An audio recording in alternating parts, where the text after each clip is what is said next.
예레미야서 29장 11절부터 13절 말씀 같이 봉독하도록 하겠습니다.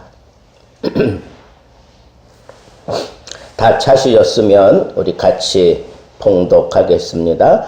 여호와의 말씀이니라. 너희를 향한 나의 생각을 내가 아나니 평안이요 재앙이 아니니라. 너희에게 미래와 희망을 주는 것이니라. 너희가 내게 부르짖으며 내게 와서 기도하면 내가 너희들의 기도를 들을 것이요 너희가 온 마음으로 나를 구하면 나를 찾을 것이요 나를 만나리라. 아멘. 감사헌금 특별 새벽 예배를 감사합니다. 우리 모두에게 특별한 새벽이 되게 하옵소서. 이스빈 사모 드렸습니다. 잠깐 기도하겠습니다. 하나님 아버지, 소망 그대로 우리에게 모두 특별한 새벽 예배가 되게 만들어 주옵소서. 그리하여 이 새벽 예배 기간 동안에 우리가 하나님의 특별한 존재임을 깨닫게 하시고 우리가 하나님의 희망이 되어 세상을 희망으로 물들이는 귀한 하나님의 사람으로서의 삶을 펼쳐갈 수 있도록 은혜 베풀어 주옵소서. 예수님의 이름으로 기도하옵나이다. 아멘. 예레미야는 우리가 잘 아는 대로 눈물의 선지자 이런 별명을 가지고 있습니다. 그만큼 그가 이 멸망에 대해서, 이스라엘의 멸망에 대해서 정말 그 심령이 상한 모습으로 하나님 앞에 눈물로 지새울 수밖에 없었습니다.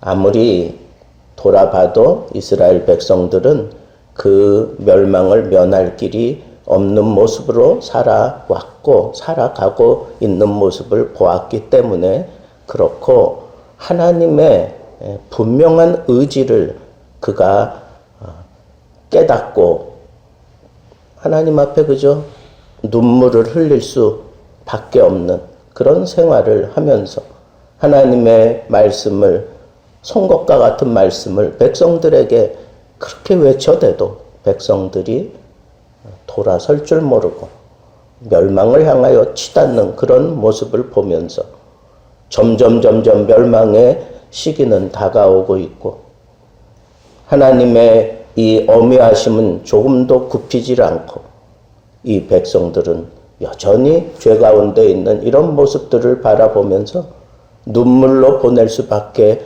없었는데 그래도 하나님의 생각을 깨달았어요.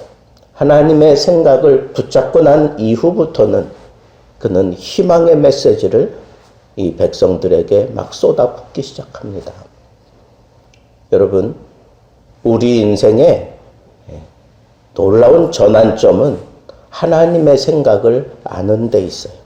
하나님의 생각, 특별히 나를 향한 하나님의 생각을 내가 분명하게 깨닫는다면 나는 지금까지 살아왔던 삶의 모습이 아닌 새로운 삶의 모습을 살아가게 될 수밖에 없습니다.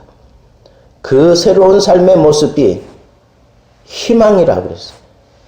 우리에게 미래가 열릴 것이고 희망이라 그랬습니다.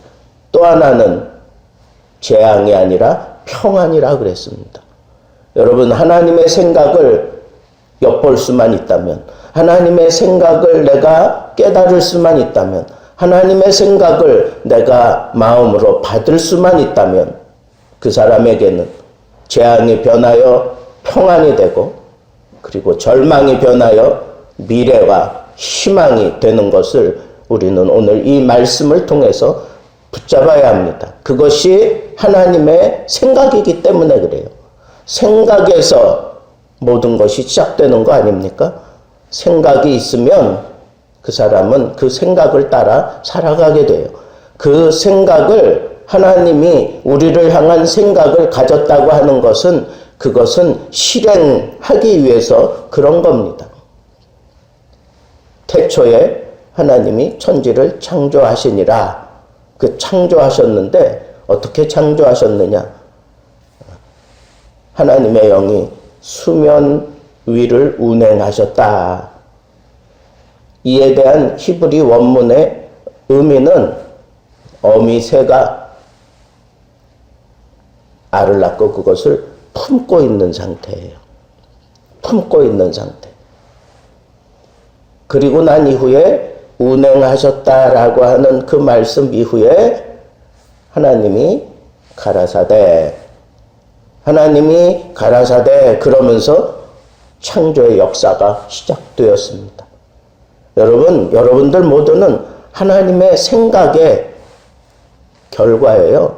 하나님의 생각의 그런 작품이란 말이에요. 그러니까 하나님의 생각은 반드시 이루어지는 거예요. 하나님의 솜씨로 다듬어 놓으시는 게 그게 하나님의 생각에서 시작된 거예요. 아무리 우리가 절망의 세대를 간다고 할지라도 하나님의 생각은 우리를 향한, 하나님의 백성을 향한, 나를 향한 하나님의 생각은 희망이에요. 여러분들에게 희망의 미래를 열어주는 게 하나님의 생각이라고. 그 생각은 하나님께서 그냥 흘려보내는 게 아니라 생각을 품자마자 하나님의 창조 역사가 시작되었던 것을 우리가 창세기 1장에서 그림으로 보고 있잖아요. 기가 막힌 그런 하나님의 작품들이 막 쏟아지잖아요. 여러분들은 그냥 어쩌다가 이 세상에 태어난 게 아니에요. 하나님의 생각을 여러분들이 이루기 위해서 하나님이 여러분들을 이 땅 위에 보내신 거예요. 그 생각을 여러분들이 깊이 깨닫는다면, 그 생각을 여러분들이 마음속에 새긴다면 여러분들의 삶은 달라질 수밖에 없어요. 누구 때문에? 하나님 때문에. 하나님의 희망이라니까. 하나님의 생각이라니까. 여러분, 제가 왜 제목을 우리가 희망입니다 라고 그렇게 잡았을까요? 우리가 세상의 희망이다 라고 하는 그런 거창한 꿈 전에 하나님의 생각이 희망이라니까. 우리를 향한 하나님의 생각이 희망이에요. 그러니까 그 희망이 나타날 수밖에 없다니까. 하나님이 그렇게 가졌으니까. 그런데 여러분들이 그 생각에 동참하면서 꿈이 생겼어요? 어떤 기업에 대한 꿈이 생겼습니까? 교회에 대한 꿈이 생겼습니까? 자녀에 대한 꿈이 생겼습니까? 내 가정생활에 대한 꿈이 생겼습니까? 여러분, 이 모든 것들은 하나님이 우리에게 주신 생각이라면 여러분, 그건 반드시 이루어지고야 말 것입니다. 여러분들의 생각하고는 사실 그렇게 큰 관계없어요. 하나님의 생각대로 되어지는 것 뿐이에요. 그런데 그 하나님의 생각이 펼쳐지는 때에는 하나님이 그 다음 구절에서 우리에게 말씀하신 데 키가 있어요. 그 키가 뭡니까? 너희가 내게 부르짖으며 내게 와서 기도하면 내가 너희들의 기도를 들을 것이요. 그리고 너희가 온 마음으로 나를 구하면 나를 찾을 것이요 나를 만나리라 그랬어요. 여러분, 이 말씀이 우리가 하나님의 생각을 내 삶 속에 실현하는 키예요. 열쇠입니다. 그래서 우리는 기도해야 돼요. 기도가 정말 우리의 꿈을 이루게 하는 하나님의 키예요. 하나님의 키. 그리고 나의 키예요. 하나님은 마스터 키를 가지고 계시고 나는 그저 하나님께서 허락하신 키를 가지고 그것을 여는 것뿐이에요. 그런데 하나님께서는 우리가 열 때 하나님도 그 마스터 키를 가지고 우리에게 열어서 보여주시기도 하시고 막 쏟아 부어주시는 겁니다.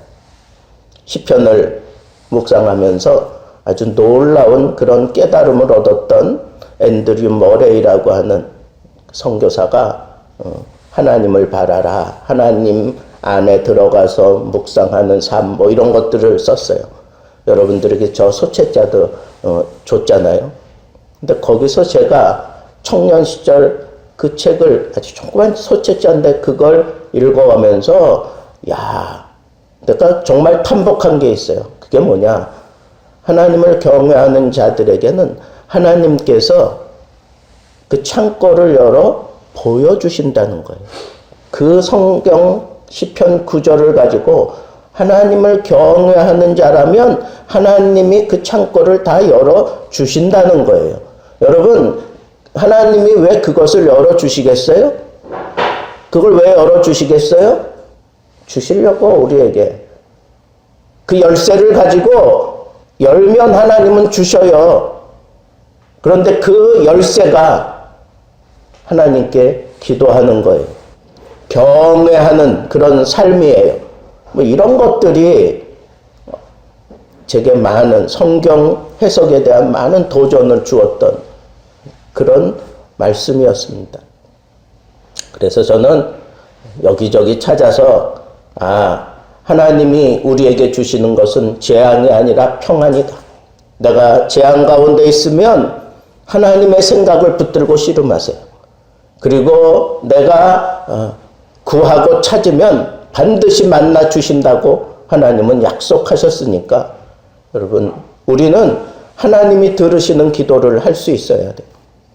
경외하는 자가 열려진 하늘 창고를 보는 것처럼 하나님의 그 들으심, 하나님의 응답하신 그런 기도를 해야 되고 하나님이 요구하시는 그런 찾으심이 우리에게 필요하다는 것. 그게 열쇠예요. 그래서 제가 찾아낸 걸 한번 들어보세요. 하나님이 들으시는 기도 24. 그러니까 24시간 하나님은 우리의 기도를 들으시려고 지금 작정하고 계셔요. 여러분들이 구하기만 하면, 여러분들이 찾기만 하면, 여러분들이 이것을 이루겠다고 그냥 달려들기만 해도 하나님은 다 들어주시는 분이에요. 제가 24가지 쭉 읽고 마치겠습니다. 저는 괴로움을 당하여 부르짖을 때 하나님이 들어주신다 그랬어요. 괴로움을 당하여 부르짖을 때. 여러분, 얼마나 이스라엘 백성들이 광야 생활하면서 괴로움을 당해서 부르짖을 때 하나님이 들어주시잖아요. 잘못해놓고 부르짖어도 하나님이 들어주시는 분이에요. 여러분, 괴롭습니까? 하나님 앞에 부르짖으세요. 반드시 하나님께서 그 기도에 응답하십니다. 의로운 자의 기도를 하나님은 기뻐 받으신다고 했어요. 시편 34편이나 잠언 15장에 보면 의로운 자의 기도는 하나님이 반드시 듣는다는 거예요. 듣는다고 하는 것은 이루어 주신다는 거예요. 그대로 이루어 주신다는 거예요. 셋째는 주를 따라가며 기도하는 자들의 기도를 들으신대요. 그런데 기뻐하면서 따르는 자의 기도는 하나님이 더 잘 들어주셔요. 여러분 삶 속에 이와 같은 기도 생활 가운데 기쁨이 막 흘러 넘치기를 바랍니다. 그래서 기쁨으로 기도할 때마다 하나님 앞에 응답받는 삶을 살기를 바라고, 시편 51편에 보면 다윗이 통회하고 자복하면서 하나님 앞에 기도하며 상한 심령을 하나님 앞에 그냥 내려놓았잖아요. 여러분, 하나님께서 그 기도를 외면하지 않으세요. 상한 심령으로 통회하고 자복하면 하나님은 언제나 들어주시는 분입니다. 우리의 이 애통하는 마음, 통회하고 자복하는 마음, 이것도 하나님이 주시는 거예요. 내가 통회하고 자복함으로 엎드려지는 그 순간 이미 하나님은 다 들으셨어요. 응답하셨어요. 다섯 번째, 마음이 깨끗한 자의 기도를 들으신다고 그랬습니다. 여러분, 우리의 마음을 늘 깨끗하게 여러분 속에 있는, 여러분 삶 속에 있는, 여러분 마음에 있는 그 도끼가 다 빠져나가야 돼요. 그럴 때 하나님이 그 기도에 귀를 기울이시고 하나님께서 즉각적으로 응답하십니다.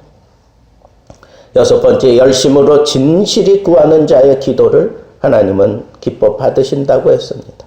진실함이 열심히 더해지면 하나님께서 반드시 응답하십니다. 일곱 번째, 시편 145편 야고보서 1장 5절에 있는 대로 성도들의 연합된 기도는 이미 하나님이 응답하신 거예요.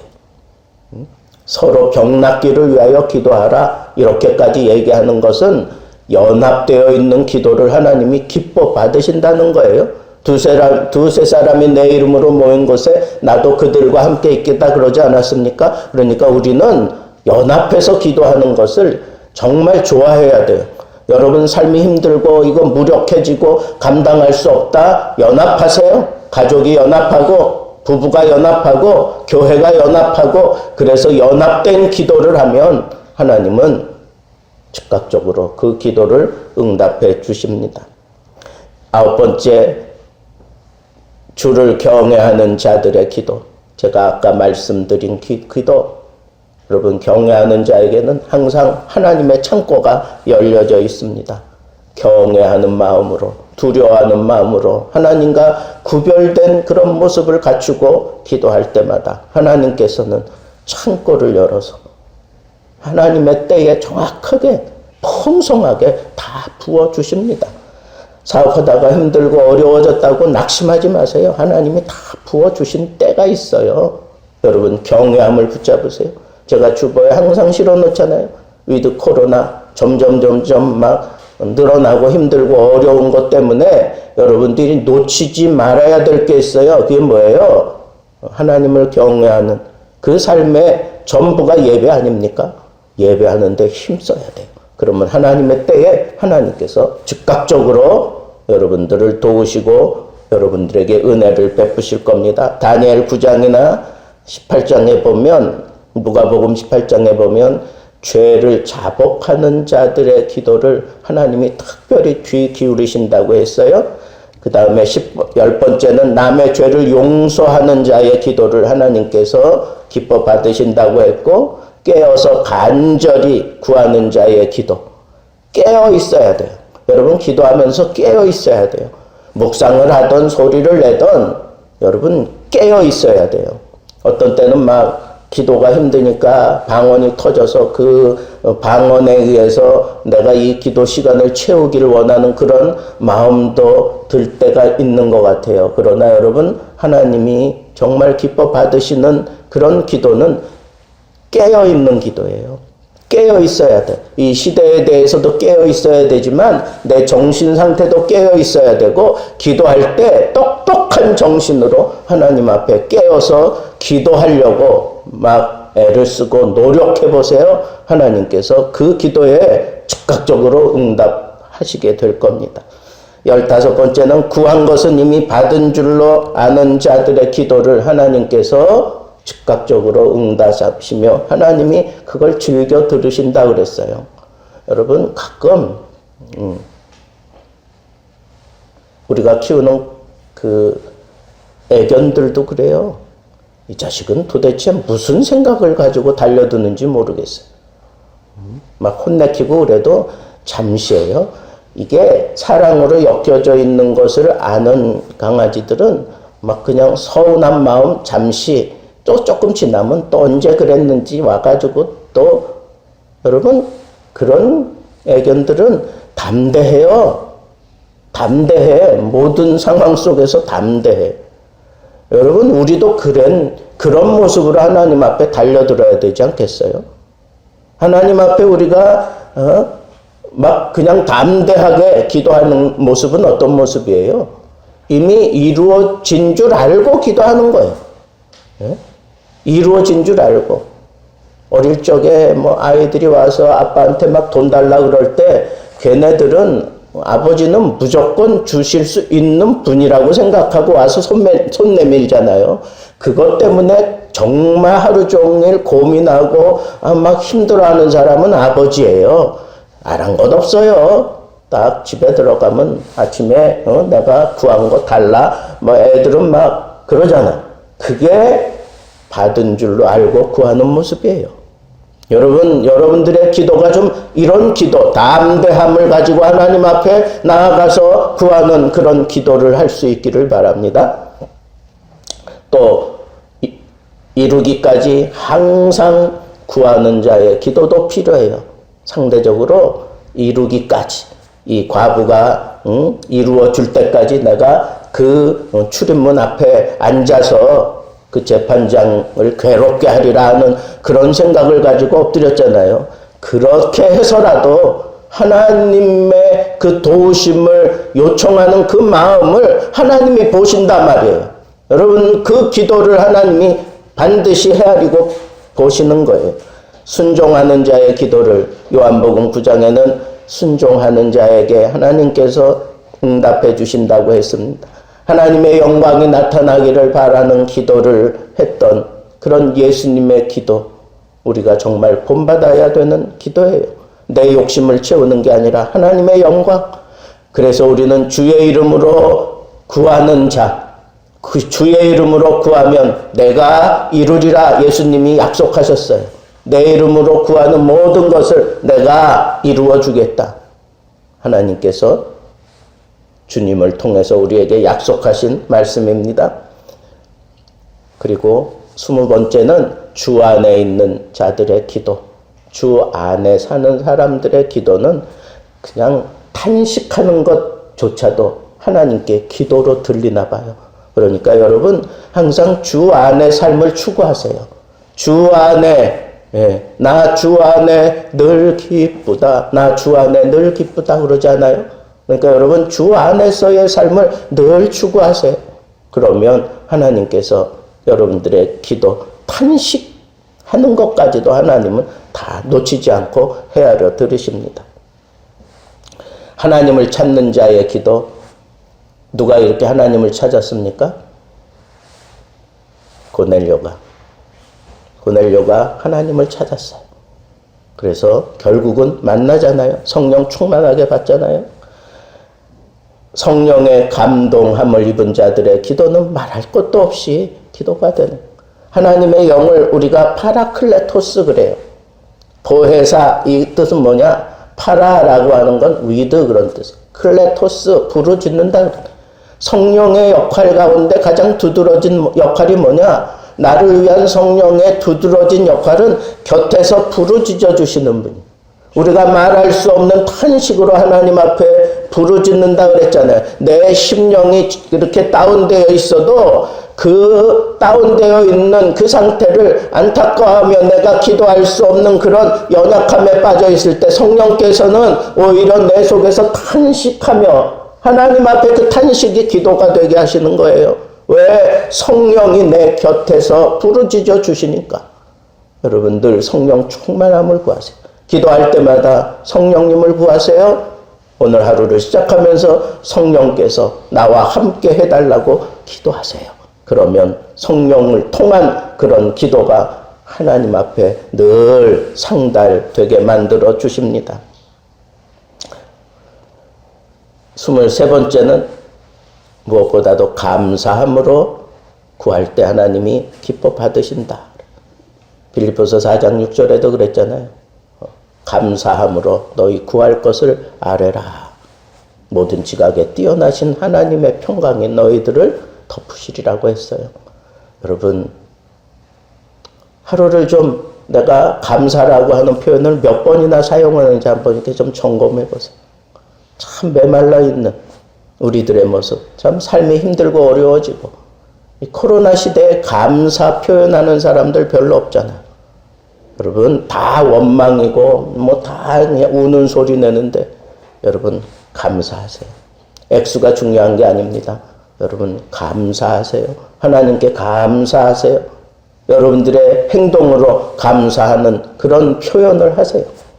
감사함으로 무언가를 좀 해보려고 하세요. 하나님이 여러분들에게 넘치도록, 후이 되어 넘치도록, 흘러 넘치도록 여러분들에게 하나님은 되갚아 주시는 분입니다. 마지막 24번째는 요한일서에 보면, 요한일서 3장에 보니까 계명을 지키는 자들, 주의 계명을 지키는 자들의 기도를 하나님이 반드시 들으신다고 그랬어요. 여러분 그 계명 줄임은 하나님 사랑하는 거고 내 몸같이 이웃을 사랑하는 겁니다. 이게 성경의 전부라고 했어요. 여러분 속에 하나님 사랑함으로 막 넘칩니까? 그 사랑을 힘입고 내 주변에 있는 연약한 사람들, 지나가는 사람들까지라도 내가 그들에게 막 사랑을 쏟아붓고 싶습니까? 그러면 여러분 이미 여러분들은 응답받는 삶을 살고 있는 것입니다. 여러분, 하나님의 생각은 우리를 평안케 하는, 그리고 우리가 하나님 앞에 구하고 찾으면 반드시 만나 주신다 그랬어요. 왜? 하나님의 생각을 우리 속에 실현하기 위해서 그런 것 아니겠어요? 그러니까 우리 구하며 삽시다. 하나님 앞에 기도하며 삽시다. 24가지. 그 개 중에 한두 가지 생각나도 돼요. 그거 하나 붙잡고 기도하세요. 하나님은 나를 만나 주시는 분이야. 하나님 나를 위하여 생각을 이미 품으셨어. 이 생각을 실현하도록 하나님이 나를 향한 그 생각 나에게 이루어지도록 우리가 이제 키를 들고 엽시다. 기도하는 자리로 나아가서 하나님을 구하고 찾음으로 인해서 여러분들의 삶이 희망찬 삶, 미래에 펼쳐지는 그 희망찬 삶이 여러분들의 삶의 팩트가 되기를 우리 주님의 이름으로 축복합니다. 기도하겠습니다. 이제는 우리 주 예수 그리스도의 은혜와 하나님의 크신 사랑하심과 성령의 교통하심 24시간 동안 우리를 통하여 기도하는 모습을 보기 원하여 열어놓고 기다리시는 하나님을 생각하며 하나님 앞에 기도하면서 하나님을 찾으면서 우리에게 이미 주어진 하나님의 생각 우리 삶 속에 실현되기를 소망하며 겸손하게 머리 조아린 오늘 새벽 예배 참여한 모든 심령 후에 우리 예수 등대 교회에 속한 모든 심령 속에 이제로부터 영원토록 함께 계실지어다. 아멘.